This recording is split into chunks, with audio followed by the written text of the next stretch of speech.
Assalamualaikum warahmatullahi wabarakatuh. Innal hamdalillah wassalatu wassalamu ala Rasulillah wa ala alihi wa sahbihi wa mawalah. Wala haula wala quwwata illa billah. Subhanaka la ilma lana illa ma 'allamtana innaka antal alimul hakim. Amma ba'd. Saudaraku yang dirahmati oleh Allah Subhanahu wa taala. Ketika kita mendengar kata ayah, tentulah akan terbersit dalam benak kita, dalam pikiran kita adalah sosok laki-laki yang memiliki tanggung jawab atau ada sekian banyak beban yang ditanggung di atas pundaknya. Hal ini wajar karena memang ayah adalah kepala keluarga yang dituntut untuk bisa memenuhi kebutuhan hidup bagi keluarganya, terutama sekali kebutuhan primer menyangkut pangan, sandang, dan papan.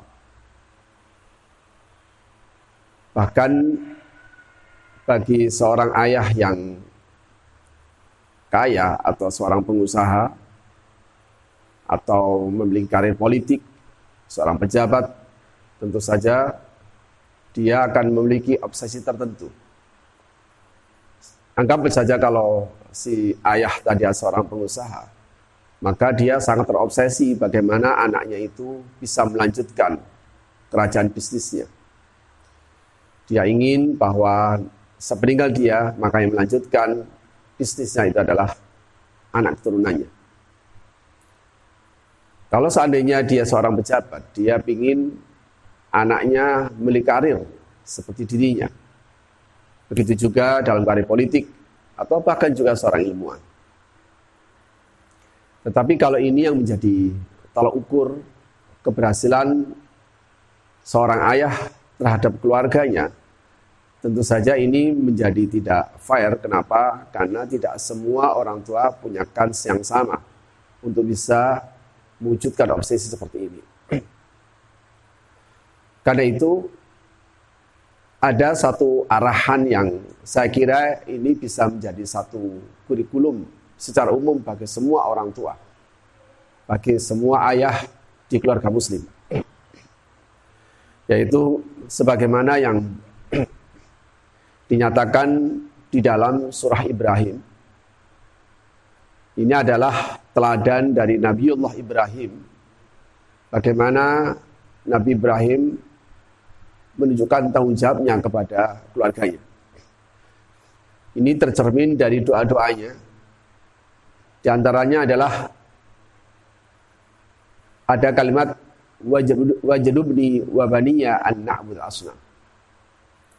Ya Allah, jauhkan aku dan anak-anakku untuk menyembah berhala.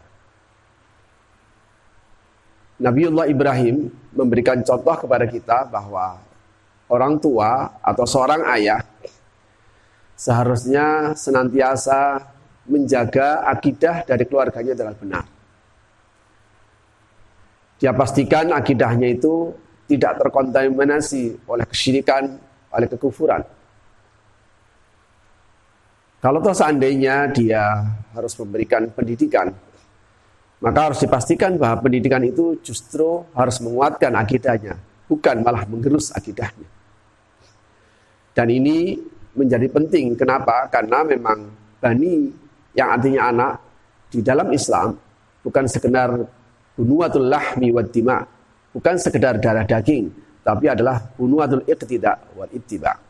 Bani atau anak di dalam Islam bukan sekedar bunuwatul lahmi wad dima,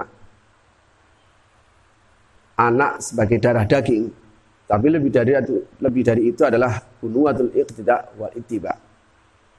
Anak itu dipastikan bisa mengikuti jejak langkahnya, terutama sekali dari sisi akidahnya. Ini adalah hal yang terpenting yang harus diperhatikan seorang ayah di keluarga muslim. Yang kedua, kita juga bisa meneladani doa Nabi Ibrahim. Rabbana inni askantu min dzurriyyati biwadin ghairi dzi zar'in 'inda baitikal muharram. Nabi Ibrahim menempatkan keluarganya di sisi Baitul Haram, yaitu Ka'bah. Apa artinya? Ini menunjukkan bahwa Nabi Ibrahim bukan sekedar meletakkan keluarganya, atau seorang ayah tentu saja bukan sekedar menempatkan keluarganya di tempat yang baik, di tempat yang menyenangkan, di tempat yang aman, tetapi tentu saja dipastikan bahwa tempat itu memberikan lingkungan yang terbaik. Kenapa ada kalimat inda baitikal muharram? Kenapa yang diinginkan Nabi Ibrahim adalah Rabbana liyuqimus shalah. Ya Allah, mudah-mudahan keluargaku senantiasa mendirikan salat.